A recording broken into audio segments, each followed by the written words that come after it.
हम सभी साधक यह बखूबी जानते हैं कि सांसों का ध्यान में कितना महत्व है। इन सांसों से ही हमारा ध्यान गहरा होता है और ये सांस ही हमें ध्यान से समाधि की ओर ले जाते हैं। जिस साधक ने सांसों की शक्ति को पहचान लिया, केवल वही साधक कंठ शक्ति को धारण कर सकता है। और यदि आप भी कंठ शक्ति को महसूस करना चाहते हैं तो आपको ध्यान में 115 सांसों के रहस्य को जानना होगा, क्योंकि ध्यान में जो सांसों का रहस्य है वो आपकी सिक्स्थ सेंस से जुड़ा हुआ है, यानी आपकी थर्ड आई से जुड़ा हुआ है, जिसे ऋषि मुनि आज्ञा चक्र कहते हैं।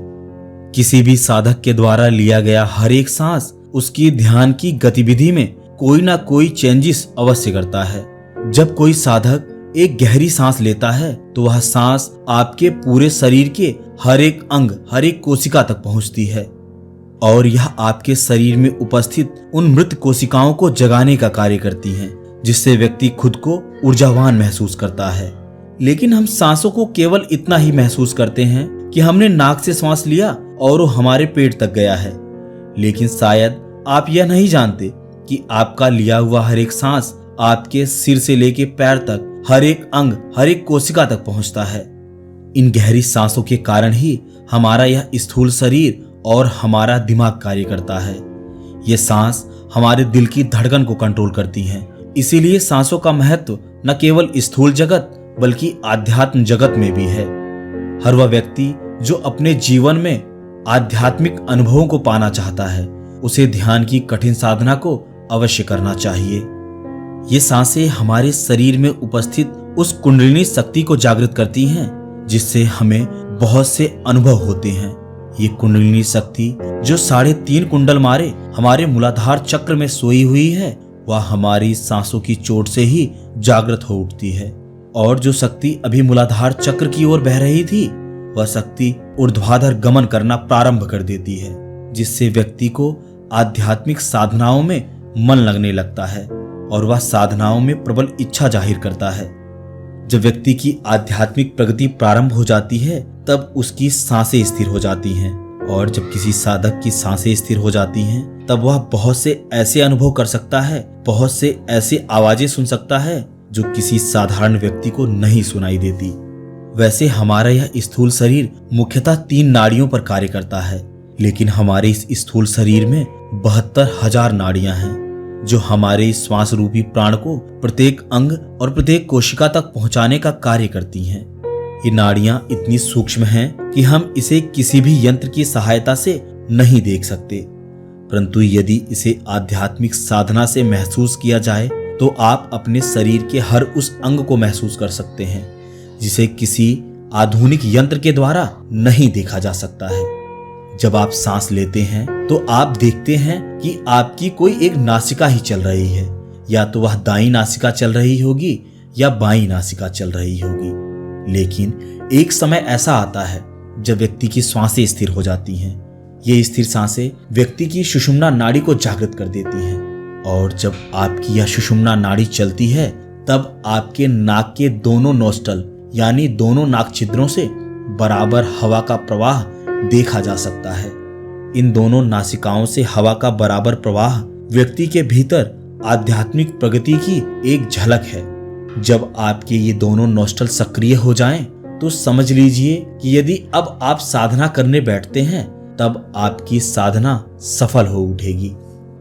हमारे शरीर में उपस्थित वह मुख्य नाड़ी जिससे हम श्वास को अंदर और बाहर लेते हैं, वह नाड़ी है इड़ा और पिंगला। इड़ा नाड़ी आपके नाक के लेफ्ट छेद से शुरू होती है और पिंगला नाड़ी आपके नाक के राइट छिद्र से शुरू होती है।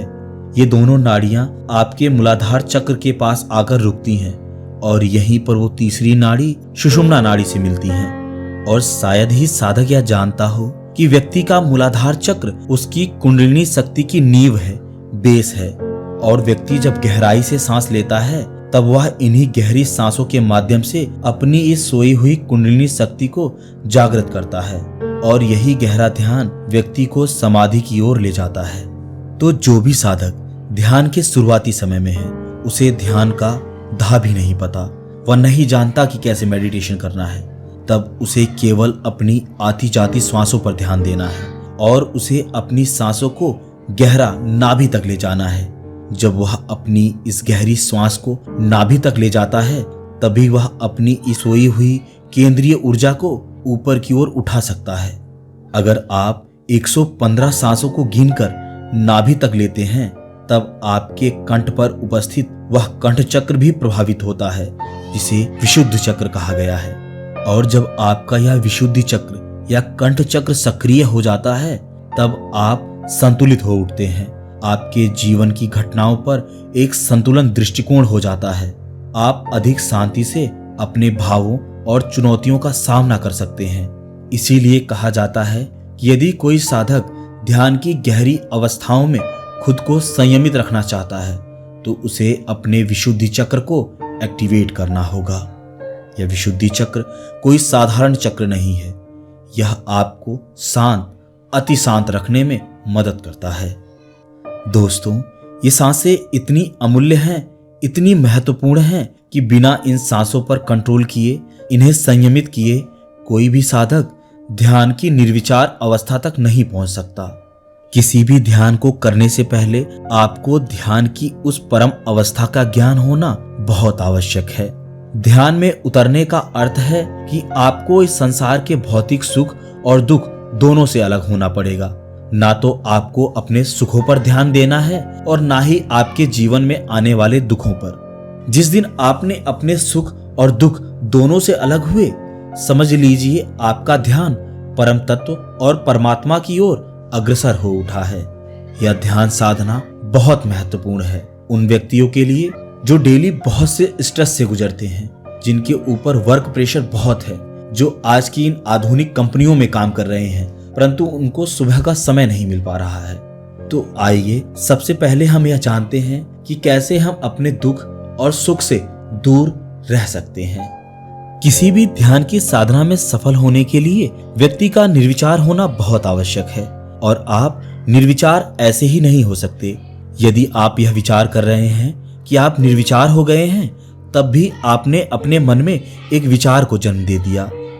यह विचार आपके मन के द्वारा आया है। आप अपने विचारों पर तभी कंट्रोल कर सकते हैं जब आप अपने मन को मूर्ख बनाना प्रारंभ कर दें, अन्यथा यह मन आपको मूर्ख बनाता रहेगा। आपको तरह तरह की तृष्णाओं में, तरह तरह के विचारों में, तरह तरह के मोह में, तरह तरह की वासनाओं में फंसाता रहेगा। आपका अपने मन से जब तक मोह ना टूटेगा, तब तक आप ध्यान की किसी भी प्रक्रिया में सफल नहीं हो सकते। ध्यान की सबसे पहली शर्त ही यही है कि आप निर्विचार हो जाएं। आप निर्विचार तभी हो सकते हैं जब आप स्वयं दृष्टा हो जाएं, यानी आप साक्षी हो जाएं। साक्षी होकर दूर से स्वयं को देखें। और आप जब ऐसा करना प्रारंभ कर देते हैं, तब आप देखिएगा कि आपके मन में न जाने कितने बदलाव आए हैं। यह बदलाव आपके मन में आने वाले विचारों को रोकता है, और जब व्यक्ति के मन में आ रहे विचार रुक जाते हैं, तब उसका कंठ चक्र एक्टिव हो जाता है। यानी कंठ चक्र के एक्टिव होने पर व्यक्ति शांत हो जाता है। यह मैं पहले ही बता चुका हूं। इसलिए व्यक्ति को शांत होने के लिए अपने कंठ चक्र यानी विशुद्धि चक्र पर प्रहार करना होगा। प्रहार का अर्थ यह नहीं कि आप उसे क्षति पहुंचाएं। प्रहार का अर्थ है कि आप उसे जागृत करें, क्योंकि विशुद्धि चक्र के जागृत होने के बाद ही आपकी विचार शक्ति कमजोर हो जाती है। आप विचार करना छोड़ देते हैं। आप स्वयं से जुड़ जाते हैं, स्वयं को जान जाते हैं कि मैं कौन हूं। जिस दिन आप यह जान गए कि आप कौन हैं, आप शरीर नहीं हैं, आप आत्मा हैं। जिस दिन आपने अपने शरीर और आत्मा को पृथक कर लिया, समझ लीजिए कि आपने ध्यान की अवस्थाओं में प्रवेश करना प्रारंभ कर दिया है। दोस्तों, यदि आप बहुत कोशिश करने के बाद भी विचारों से मुक्त नहीं हो पाए हैं, तो आप मौन रहना प्रारंभ कर दीजिए। मौन की साधना प्रारंभ कर दीजिए। जब आप मौन रहना प्रारंभ कर देंगे, तब आप देखेंगे कि आपके विचारों पर इसका सीधा प्रभाव पड़ा है और आपके विचार कम होने लगे हैं, मन शांत होने लगा है। उसके बाद आप ध्यान की किसी भी साधना को करना प्रारंभ कर सकते हैं। तो 115 सांसों से आप ध्यान में कैसे प्रवेश कर सकते हैं, आइए इसे समझ लेते हैं और एक प्रयोग करना प्रारंभ करते हैं। सबसे पहले आप ध्यान की किसी मुद्रा में बैठ जाएं जो आपको सबसे ज्यादा सरल लगती हो। यदि आप ध्यान की सुखासन में बैठना पसंद करते हैं तो आप सुखासन का चुनाव कर सकते हैं, परंतु यदि कुछ लोगों को सुखासन में बैठने में या किसी भी आसन में बैठने में दिक्कत है तो शवासन में लेटकर भी इस प्रयोग को कर सकते हैं। तो आप सुखासन में बैठ जाइए या शवासन में लेट जाइए। यदि आप सुखासन में बैठे हैं तो आपकी कमर और गर्दन सीधी होनी चाहिए, आपकी आंखें बंद होनी चाहिए, आपके दोनों हाथ आपके घुटनों पर होने चाहिए। अब आप शुरू के 10 मिनट अनुलोम विलोम का अभ्यास करेंगे। एक तरह से इसे नाड़ी शोधन प्राणायाम कहा जाता है। तो इसे करने के लिए आप सबसे पहले अपने लेफ्ट हाथ के अंगूठे से अपने लेफ्ट साइड के नाक छिद्र को बंद कर लें। उसके बाद गहरी सांस लेंगे कुछ इस तरह।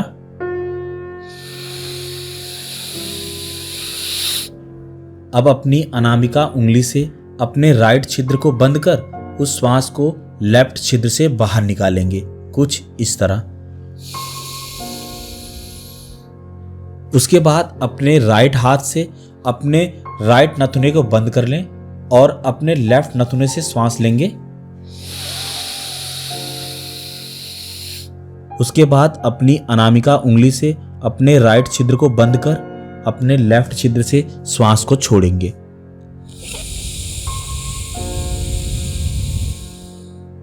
ऐसा ही आपको लगभग 10 मिनट तक करना है। इस 10 मिनट में आपको कम से कम 60 से 70 सांस लेनी है और छोड़नी है। जब आप ऐसा करेंगे तो आप देखेंगे कि आपकी नाड़ियां शुद्ध हो गई हैं। अब आपको सांस लेने और सांस छोड़ने में परेशानी नहीं हो रही है। आप सहज हो गए हैं, आपका दिमाग स्थिर हो गया है। जब आपके साथ ऐसा होना प्रारंभ हो जाए तब आप अपनी उसी अवस्था में बैठ जाएं और सांस लेकर सांस को कुछ समय तक रोकें, जितने समय तक आप रोक सकते हैं, और फिर श्वास को छोड़ दें कुछ इस प्रकार।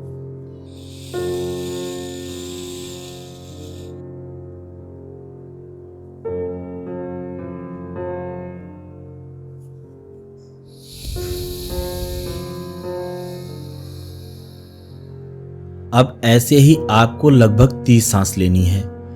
यानी अब तक आपने 100 सांसों का अभ्यास कर लिया है और अब तक इन 100 यानी 100 सांसों तक आपने अपने शरीर और दिमाग को पूर्णतः स्थिर कर लिया है।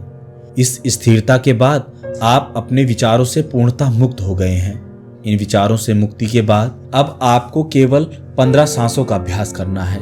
ये 15 सांसें आपको 5 मिनट में लेनी है, यानी 1 मिनट में एवरेज 3 श्वास।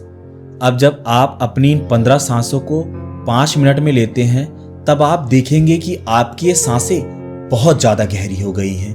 ये सांसें आपके नाभि तक चल रही हैं। कभी कभी आपको ऐसा महसूस होगा जैसे आपके द्वारा सांस लेने के बाद यह नाभि तक श्वास आपके मूलाधार चक्र के पास चोट कर रही है और यह चोट आपको महसूस भी होगी।